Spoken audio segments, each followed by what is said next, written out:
Welcome to Speed Round Sunday on the Parenting Roundabout podcast, where we share a mini episode from our past for your weekend listening pleasure.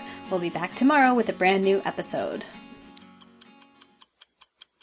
Recently, I had to renew the earthquake insurance on my house because I live in Southern California. Yeah. And there usually isn't a week that goes by without some kind of tremble under our feet. So I have to say that earthquakes are on the top of my mind when I think about things that could go wrong in this area.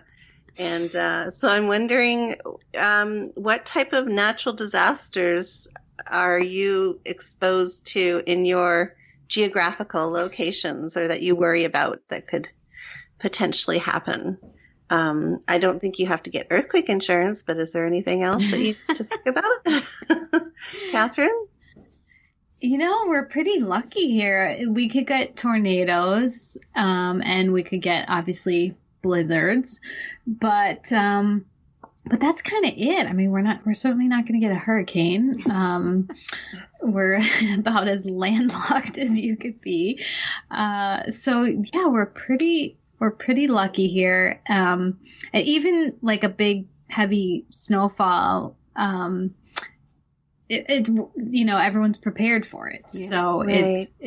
We're able to handle it. And you know, there might occasionally be like flash floods or things like that, but where I live is pretty good. Knock on wood. What about forest fires? Do you ever get forest fires in your area? Because that's another thing we worry about down.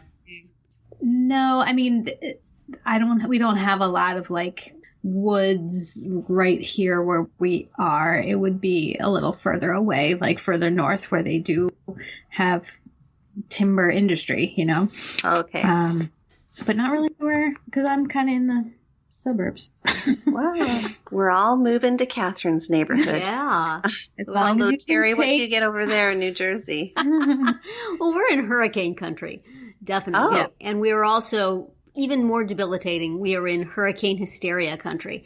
So, you know, once the Weather Channel starts talking something up out in the ocean somewhere, you know, people start stocking up on dry goods and canceling things and, you know, talking about how bad it's going to be and firing up their generators. And so it's, you know, we've had a few since I've lived here. We've definitely had a few big damaging ones, but we've had way, way more hysteria over nothing at all ones.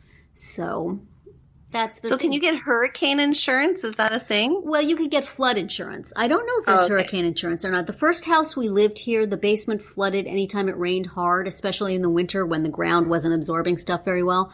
But we didn't have to have flood insurance for that house. We moved to the house we're in now, and it supposedly was in some sort of flood zone, and we were supposed to get flood insurance. We've never had water in the house here at all. So stuff is zoned in a certain way, but they had built a drainage area, and so it doesn't flood here anymore. So that is, flooding is a thing. But I don't know. I don't think I've ever seen hurricane insurance. It may exist, especially for people who live down the shore. But it's, you know, and there's snow, but it's not terrible. I grew up in earthquake and forest fire country and spent a little time in tornado country. And was always amazed at the alerts in the bottom of the TV screen warning you about things coming and suggesting that you might want to go to your downstairs neighbor and get in their bathtub and put a mattress over yourself. But I always liked earthquakes seemed preferable because there's no warning. You know, it happens and you deal with it. You don't have the 48 hours of anxiety beforehand. Anticipation and freaking out. Yeah. And these days, sadly enough, people obviously who have grown up here and lived here all their lives, they're just so used to it, they carry on with their day. Yeah. Oh, absolutely. As did I. Was in a few when I was little, a few big ones. Yeah. And it was trippy. But, interesting. Well, be thankful you don't live in earthquake country, because my earthquake insurance is $2,000 a year. So yeah. On that note.